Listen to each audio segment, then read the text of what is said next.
Khan from Aegean classes. आज मैं आपके लिए कॉस्ट अकाउंट का एक चैप्टर लेकर आपके सामने आया हूँ और आपको मैं उस चैप्टर के बारे में पढ़ाऊंगा जो बहुत ही इंपॉर्टेंट है।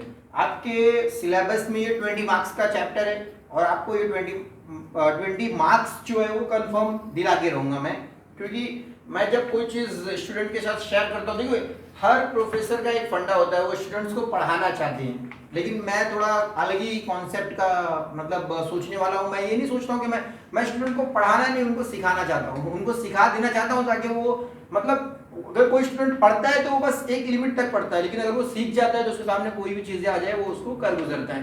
तो बस आपको आज मैं प्रोसेस कॉस्टिंग सिखाऊंगा और आपको बताऊंगा कि जो हमारा कॉस्ट अकाउंट है, ये कॉस्ट अकाउंट पूरा का पूरा कॉस्ट अकाउंट दो पार्ट में डिवाइड है। एक है मेथड ऑफ कॉस्टिंग और दूसरा है टेक्निक ऑफ कॉस्टिंग। जैसा आप जानते होंगे कि आपके अकाउंट सेमेस्टर 6 में 5 चैप्टर है। एक चैप्टर है आपका कॉस्ट कंट्रोल, दूसरा है कॉन्ट्रैक्ट कॉस्टिंग, तीसरा है प्रोसेस कॉस्टिंग, चौथा है स्टैंडर्ड कॉस्टिंग और पांचवा है मार्जिनल कॉस्टिंग। तो इसमें से जो दो चैप्टर है marginal costing and standard costing, ये टेक्निक ऑफ कॉस्टिंग है और जो बाकी के 3 चैप्टर्स बच जाते हैं वो method of costing. Means method और टेक्निक में क्या डिफरेंट है, यानी वो मैथमेटिकल यानी फॉर्मूले लगा के सॉल्व करना है। उसमें बहुत सारे स्टूडेंट डिफरेंट कॉन्सेप्ट या डिफरेंट मेथड यूज करके सॉल्व करते हैं, बट जो हमारा मेथड ऑफ कॉस्टिंग होता है, एक मेथड एक सिस्टम से सॉल्व करना होता है। जैसे कॉन्ट्रैक्ट कॉस्टिंग है, मतलब उसका एक मेथड है। प्रोसेस कॉस्टिंग जो मैं आज आपको सिखाने वाला हूँ उसका एक अलग कॉन्सेप्ट है और इसका एक अलग मेथड है।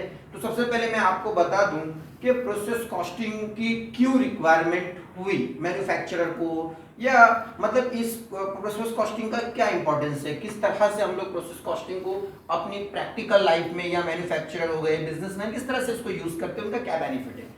तो प्रोसेस कॉस्टिंग एक जैसे कि हम लोग जो प्रोडक्ट यूज करते हैं अपनी लाइफ में, जैसे हम लोग एवरीडे जो हम कंज्यूम करते हैं प्रोडक्ट, ये सारे प्रोडक्ट्स हमको डिफरेंट प्रोसेस से पास होने के बाद ही मैन्युफैक्चरिंग फिनिश गुड्स में मिलते हैं। यानी ये प्रोडक्ट को बनाने के लिए, जैसा कि मतलब बहुत सारे प्रोडक्ट्स ऐसे भी हैं जो एक ही प्रोसेस से डायरेक्टली फिनिश गुड्स में कन्वर्ट हो जाता है, बट मेजॉरिटी ऑफ प्रोडक्ट जो होते हैं वो अलग अलग प्रोसेस से फिर बाद में फिनिश गुड्स बनते हैं, सब मतलब पास होने के बाद। जैसे एग्जांपल मैं आपको दूं, जैसे हमने देखा होगा कि मौसम्बी का जो जूस होता है, आप सभी ने मौसम्बी का जूस तो पिया होगा। तो मैं आपको बता दूं कि आपने उस मौसम्बी जूस को सिर्फ पिया है, कभी आपने उस पर गौर किया कि ये मौसम्बी जूस आपको डायरेक्ट मिलता है? नहीं मिलता डायरेक्ट। क्यों नहीं मिलता है? क्योंकि हमने खुद देखा है मौसम्बी जो मौसम्बी के जूस को जो सेलर होते हैं वो लोग क्या करते हैं, मार्केट में जाके मौसम्बी खरीद के लाते हैं। फॉर एग्जाम्पल एक बंदा मार्केट गया, उसने 100 केजी मौसम्बी खरीद के लाया। अब वो मौसम्बी जब उसने परचेस करके लाया 100 केजी मौसम्बी, तो जो उसका प्रोसेस 1 है, उसने परचेस किया 100 केजी, ठीक है, ये 100 केजी उसने परचेस किया, इसको हम कहेंगे इनपुट। उसने इनपुट दिया 100 केजी। पहला प्रोसेस क्या होता है मौसम्बी सेलर के लिए, मतलब जो जूस बेचते हैं, मौसम्बी का जो जूस बेचते हैं उनकी बात कर रहा हूं मैं। तो वो 100 केजी मौसम्बी खरीद के लाए, वो लोग क्या करते हैं, जूस निकालने से पहले मौसम्बी का छिलका निकालना पड़ता है, तो वो छिलका छीलते हैं वो लोग। छीलने के बाद अगर उन्होंने 100 केजी इनपुट दिया तो उनको आउटपुट कितना मिलेगा, यहाँ पर आउटपुट कम हो जाता है क्योंकि कुछ वजन जो उसका होता है केजी छिलके में निकल जाता है, यानी 70 केजी उसको क्या मिलेगा, आउटपुट। समझ रहे हो आप, प्रोसेस 1 में इनपुट कितना दिया 100 केजी और आउटपुट कितना मिला 70 केजी। ये पहला प्रोसेस कंप्लीट हो गया। अब इस प्रोसेस में उसको एक्सपेंडिचर वगैरह हुआ होगा, जैसे एग्जांपल अगर जिस वर्कर ने उसका छिलका निकाला और उसने वेजेस सैलरी लिया होगा, जिस जगह पे ये काम हो रहा होगा वहाँ इलेक्ट्रिसिटी ओवरहेड वगैरह, मतलब फर्स्ट प्रोसेस में छिलका निकला मौसम्बी का और उसके ऊपर जो भी एक्सपेंसेस हुआ वो सब हम इसमें प्रोसेस 1 में रिकॉर्ड करते हैं। सेकेंड प्रोसेस में क्या होता है, प्रोसेस 2 में जो प्रोसेस 1 का आउटपुट है वो प्रोसेस 2 का क्या हो जाएगा, इनपुट। यानी 70 केजी जो आपको मौसम्बी मिला वो हम दूसरे प्रोसेस में ले जाएंगे। अब यहाँ पर क्या होता है, आपने देखा होगा कि उसके पास एक मशीन होती है जिसको इस तरह से वो चलाता है, उसमें मौसम्बी ऊपर से रखेगा, एक लकड़ी से दबा करके उसको इस तरह से चलाएगा, तो एक साइड से रस निकलता है, दूसरे साइड से वेस्टेज। यानी यहाँ पर भी उसको आउटपुट कम मिलेगा। क्यों? क्योंकि कुछ चीजें वेस्टेज हो गई। 70 केजी प्रोसेस 2 का जो इनपुट है, फिर उसको आउटपुट कितना मिल रहा है, रस कितना मिला उसको 50 केजी। इस तरीके से 2 प्रोसेस उसने कंप्लीट किया। प्रोसेस 3 में जब वो जाएगा तो प्रोसेस 2 का जो आउटपुट है वो प्रोसेस 3 का क्या हो जाएगा, इनपुट हो जाएगा, यानी 50 केजी उसके पास बचा। ठीक, अब फाइनली वो क्या करता है, आप लोगों ने ऑब्जर्व किया होगा कि वो एक बर्तन में उस रस को जमा करता है, उसके बाद गिलास में डालने से पहले छलनी से उसको छानता है, और उस छानने की वजह से उसमें भी कुछ वेस्टेज व्हाइट निकलता है, यानी यहाँ पर अगर उसको हम देखेंगे आउटपुट 45 या 48 केजी ले लो, उसको फाइनली फिनिश गुड्स ये मिला। तो आप लोगों को कुछ कॉन्सेप्ट समझ में आया? मौसम्बी जूस बनाने की तरफ ध्यान मत दीजिए, आप ध्यान दीजिए कि सिलेबस का इंपॉर्टेंस क्या है। आपने मौसम्बी जूस बनाना तो सीख लिया होगा, बट आप प्रोसेस कॉस्टिंग की तरफ भी ध्यान दीजिए। तो इस तरीके से एक प्रोडक्ट डिफरेंट प्रोसेस से पास होकर के एक फिनिश गुड्स में कन्वर्ट हुआ। अब आप सोच रहे होंगे इसका इंपॉर्टेंट क्या है, क्या यूज है इसका, तो मैं आपको बता दूं इसका यूज क्या है, मैन्युफैक्चरर के लिए इसका प्रोसेस कॉस्टिंग का इंपॉर्टेंस क्या है। फॉर एग्जाम्पल कभी कभी ऐसा होता है कि हम किसी बिजनेस में ज्यादा इनपुट देते हैं, यानी स्टूडेंट्स, मैं आपकी बात करता हूँ प्रैक्टिकल लाइफ में जाके हम सोचते हैं कि बहुत सारे बच्चे ऐसे होते हैं, बहुत मेहनत करते हैं, रात दिन मेहनत करते हैं, पढ़ाई करते हैं, दिन रात एक करते हैं, लेकिन उनके मार्क्स अच्छे नहीं आते। सभी सोचा होगा आप लोगों ने, वो मतलब इतना ज्यादा इनपुट दे रहे हैं लेकिन आउटपुट कुछ मिल रहा है क्या, नहीं मिल रहा है। इसके पीछे मतलब रीजंस होते हैं, कुछ लोग भूल जाते हैं, कुछ लोग टीवी देखते देखते पढ़ाई करते हैं, कुछ लोग व्हाट्सएप चलाते चलाते पढ़ाई करते हैं, कुछ लोग फेसबुक पे चैटिंग करते हुए पढ़ाई करते हैं। तो ये सब कारण है जिसकी वजह से वो उस स्टडी पे फोकस नहीं कर पाते जो उनको जरूरत है। हालांकि अगर स्टूडेंट चाहें तो सिर्फ आधे घंटे बैठकर अच्छे से स्टडी करें तो एक अच्छा आउटपुट मिलेगा। खैर चलो हम टॉपिक पर आते हैं। इसी तरीके से जो बिजनेसमैन होता है वो जब इनपुट देता है तो वो एक्सपेक्टेशन करता है कि उसको मिनिमम लॉस हो, यानी ज्यादा से ज्यादा उसको आउटपुट मिल जाए। तो फॉर एग्जांपल अगर किसी बिजनेस को उसने बिजनेस में ज्यादा इनपुट दे रहा है और आउटपुट कम निकल रहा है, तो जैसे एग्जांपल उसने 100 केजी उसने दिया था इनपुट और फाइनली उसको 48 मिला। अगर ये 48 की जगह सिर्फ अगर 8 केजी मिला होता तो वो कहीं ना कहीं सोचता ना कि मैं मौसम्बी का बिजनेस क्यों कर रहा हूं, मैं बंद कर दूं इसको।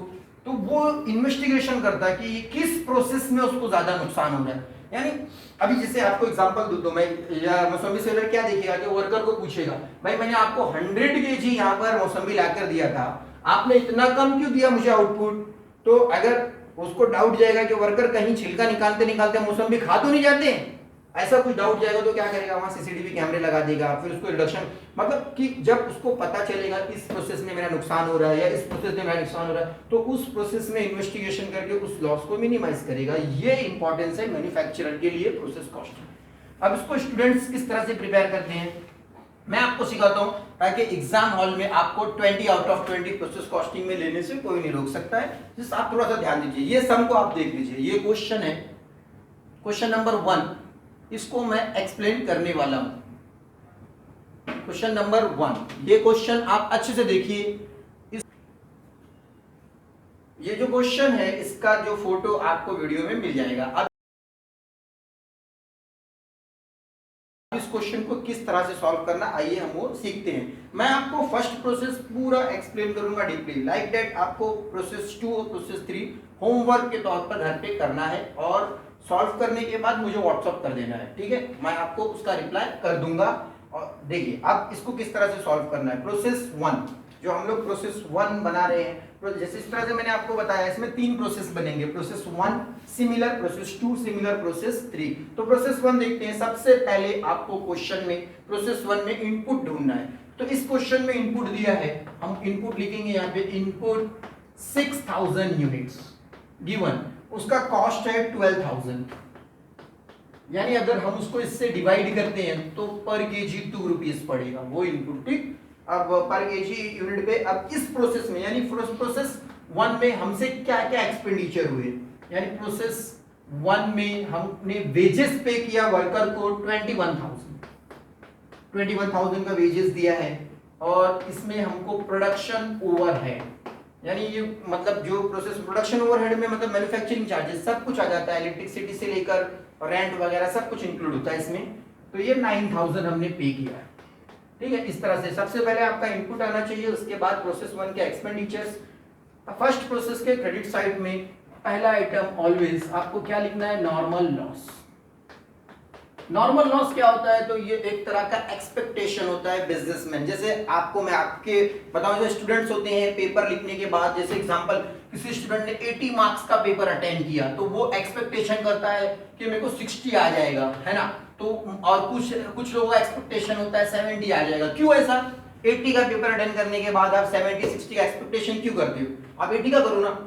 नहीं तो आपके माइंड में होता है कि थोड़ा बहुत कट जाएगा, इधर कटेगा, राइटिंग पे कटेगा। उस तरीके से लाइक दैट बिजनेसमैन भी एक्सपेक्टेशन करता है कि अगर मैंने इनपुट इतना दिया है तो मुझे पूरा आउटपुट नहीं मिलेगा, उसमें से कुछ ना कुछ पार्ट क्या हो जाएगा, वेस्टेज हो जाएगा।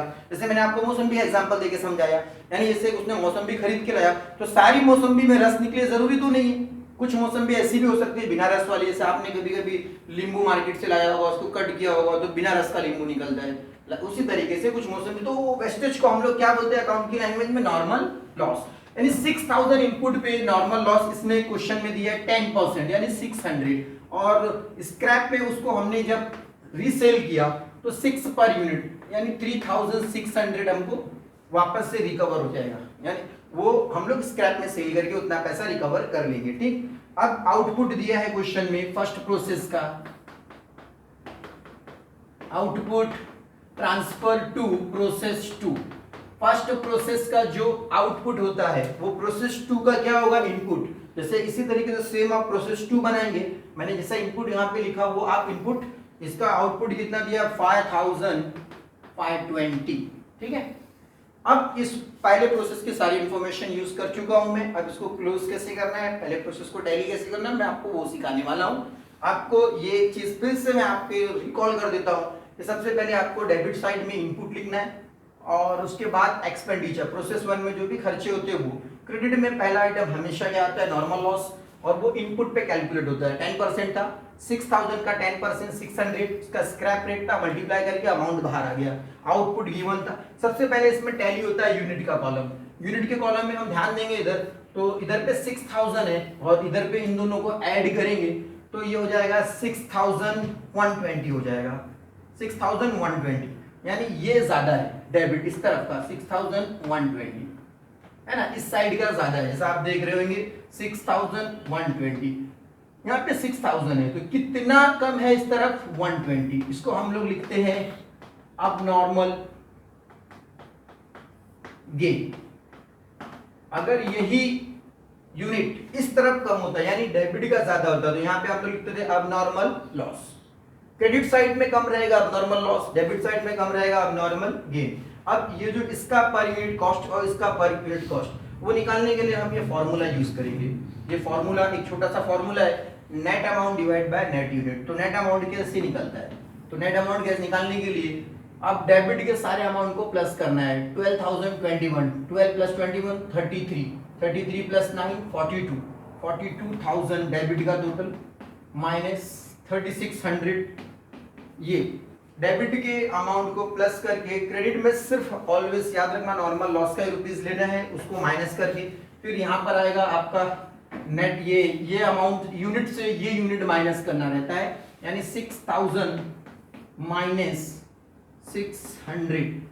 हम लोग इसको माइनस करेंगे 38400 आ जाएगा यहाँ पर, और इसको इससे माइनस करेंगे तो 5400 आ जाएगा। इसको डिवाइड करके हम पर यूनिट कैलकुलेट करेंगे।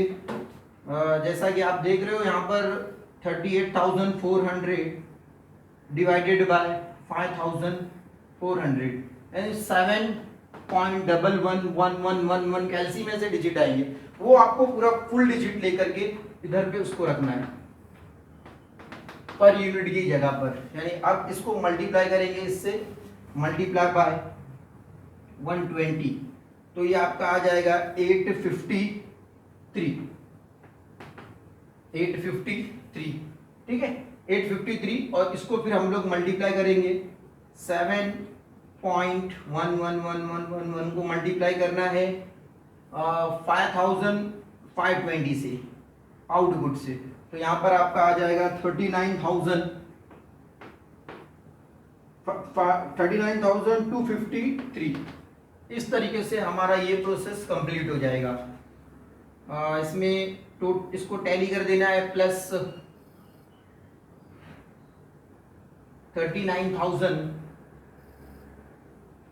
253 प्लस 3600, तो आपका टोटल आ जाएगा 42,853। इन केस अगर आपका इसमें कुछ अमाउंट मतलब 2 रुपीज 3 रुपीज 4 रुपीज का कुछ डिफरेंस आता है तो वो ये पॉइंट की वजह से आएगा, ये फ्रैक्शन डिजिट की वजह से इतना एक्सेप्टेबल है। क्योंकि जब ये पॉइंट में आता है तो कॉस्ट अकाउंट में 20 रुपीज 18 रुपीज 10 रुपीज का जो फ्रैक्शन डिफरेंस आता है वो एक्सेप्टेबल है as per cost account rule, क्योंकि वो पॉइंट की वजह से आता है। आपके कैलसी में इसके आगे भी डिजिट आते हैं, अगर वो आप पूरा लेके करेंगे तो एग्जैक्ट अमाउंट आएगा।